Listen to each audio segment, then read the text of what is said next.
Assalamualaikum warahmatullahi wabarakatuh. Perkenalkan, nama saya Eka Febrianti, stambuk A11200090, mata kuliah Ilmu Kalaman Dasar akan membahas mengenai materi pembentukan alam semesta, tata surya, bumi sebagai planet, dan metode ilmiah dan non-ilmiah.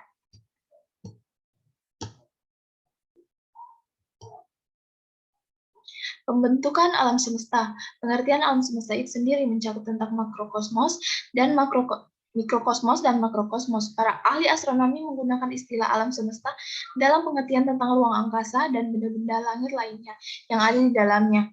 Makrokosmos adalah benda-benda yang mempunyai ukuran yang sangat kecil, misalnya atom, elektron, sel, auba, dan sebagainya.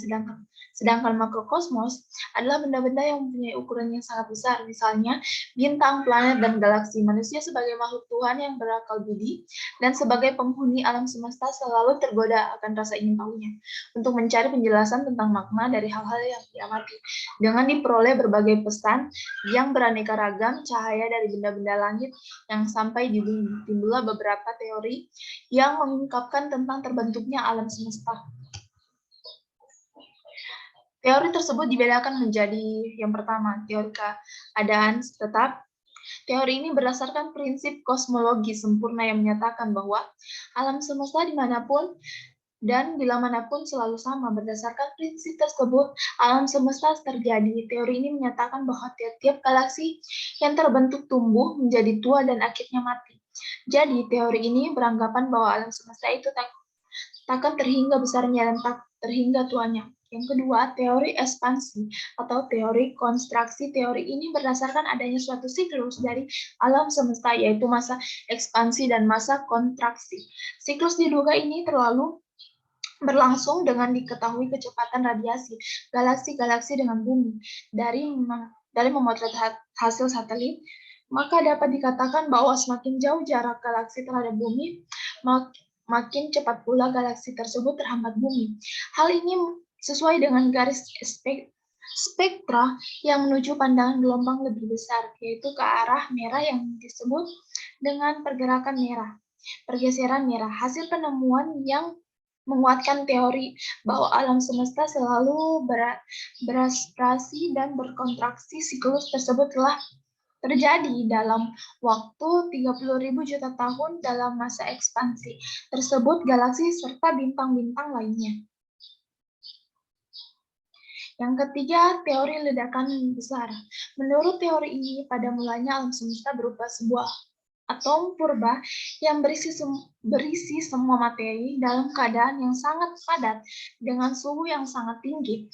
Teori ini dikembangkan berdasarkan pemikiran yang menggunakan huruf fisika dan teori pemuaian oleh Edwin Hubble. Menurutnya, alam bersifat dinamis berasal dari titik singularitas yang pecah dengan dentuman besar, maka kemudian berserak mengembang dengan sangat cepat menuju pusat ledakan. Pembentukan tata surya. Yang pertama, tata surya terdiri dari matahari sebagai pusat dari benda-benda lainnya sebagai planet, satelit, meteor, komet-komet, debu, dan gas planet yang beredar mengelilinginya. Banyak teori tentang asal-usul tata surya dikemukakan oleh orang, tetapi belum ada satupun yang dapat diterima oleh semua pihak. Di antara teori itu ada antara lain, yang pertama, hipotesis nebula atau debu, yang kedua, hipotesis planetesimal, yang ketiga, teori tidal atau pasang surut, yang keempat, hipotesis bintang kembar, yang kelima, teori GP Kuiper. Bagian-bagian tata surya kita, yaitu yang pertama matahari, yang kedua Merkurius, yang ketiga Venus, yang ketiga bintang kejora, yang keempat bumi, yang kelima Mars atau planet merah, yang keenam Jupiter, yang ketujuh Saturnus, yang kedelapan Uranus, yang sembilan Neptunus, yang kesepuluh Pluto. Bumi sebagai planet. Bumi merupakan salah satu planet dari tata surya kita, dan tak ada satupun planet di antara planet-planet tata surya itu yang mempunyai kondisi yang memungkinkan adanya kehidupan seperti di bumi. Bumi adalah planet ketiga dari 8 planet dari dalam tata surya. Dahulu manusia menganggap bahwa bumi memiliki kedudukan yang sangat istimewa karena menganggap bahwa matahari mengitari bumi. Pandangan tersebut berubah saat Kopernikus mengemukakan bahwa teori heliosentris, meskipun sejak abad ke-18 manusia sudah menyadari bahwa bumi ialah sebuah planet yang bergerak mengitari matahari. Tetapi baru pada pertengahan abad ke-20 kesadaran itu muncul dan kuat karena pada masa ini perkembangan pesawat terbang di ruang angkasa makin maju. Metode ilmiah dan non-ilmiah. Pengertian metode ilmiah adalah suatu proses atau cara keilmuan dalam melakukan proses ilmiah untuk memperoleh pengetahuan secara sistematis berdasarkan bukti fisik. Cara untuk memperoleh pengetahuan atau kebenaran pada metode ilmiah harus diatur oleh pertimbangan-pertimbangan yang logis. Ilmu pengetahuan seringkali berhubungan dengan fakta. Maka cara mendapatkannya, jawaban-jawaban dari semua pertanyaan yang ada itu pun harus secara sistematis berdasarkan fakta-fakta yang ada. Dengan adanya metode ilmiah ini, pertanyaan-pertanyaan dasar dalam mencari kebenaran seperti apakah yang dimaksud, apa benar demikian, mengapa begitu, mengapa begini, seberapa jauh, bagaimana hal tersebut terjadi, dan sebagainya akan lebih mudah menjawab.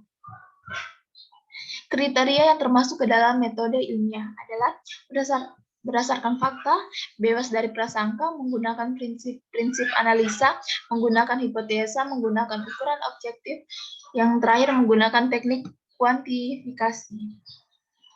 Langkah-langkah dalam membuat metode ilmiah. Yang pertama hipotesis, yang kedua melakukan eksperimen, yang ketiga menyimpulkan eksperimen. Selanjutnya, pengertian metode non-ilmiah. Metode non-ilmiah merupakan suatu cara yang digunakan untuk memecahkan masalah. Namun, dalam pemecahan masalah tersebut hanya berdasarkan pada pendapat atau anggapan dari para ahli, pikir atau para penguasa yang dianggap benar. Padahal anggapan itu belum tentu dapat dibuktikan kebenarannya. Karakteristik metode non-ilmiah. Yang pertama, otoritas artinya berasal dari orang-orang yang biasa telah menempuh pendidikan formal atau tinggi, atau orang yang telah mempunyai pengalaman kerja ilmiah dalam suatu bidang atau ilmu. Yang kedua, pengalaman artinya untuk memperoleh sesuatu yang mereka inginkan, manusia seringkali menggunakan pengalaman-pengalamannya. Yang ketiga, penemuan coba-coba artinya penemuan secara kebetulan banyak terjadi dan banyak diantaranya sangat berguna. Yang keempat, metode a priori artinya orang yang menentukan pendapat mengenai sesuatu berdasarkan atas pengetahuan yang langsung atau didapat dengan cepat tanpa proses dan pemikiran yang matang. Yang selanjutnya, ciri-ciri metode non-ilmiah. Yang pertama, ditulis berdasarkan fakta pribadi. Yang kedua, fakta yang disimpulkan subjektif. Yang ketiga, gaya bahasa konotatif dan populer. Yang keempat, tidak memuat hipotesis. Yang kelima, penyajian dibarengi dengan sejarah. Yang keenam, bersifat imajinatif. Yang ketujuh, situasi didramatisir. Yang kedelapan, bersifat persuasif. Yang kesembilan, tanpa dukungan bukti. Baik, itulah materi yang bisa saya sampaikan. Sekian dan terima kasih. Assalamualaikum warahmatullahi wabarakatuh.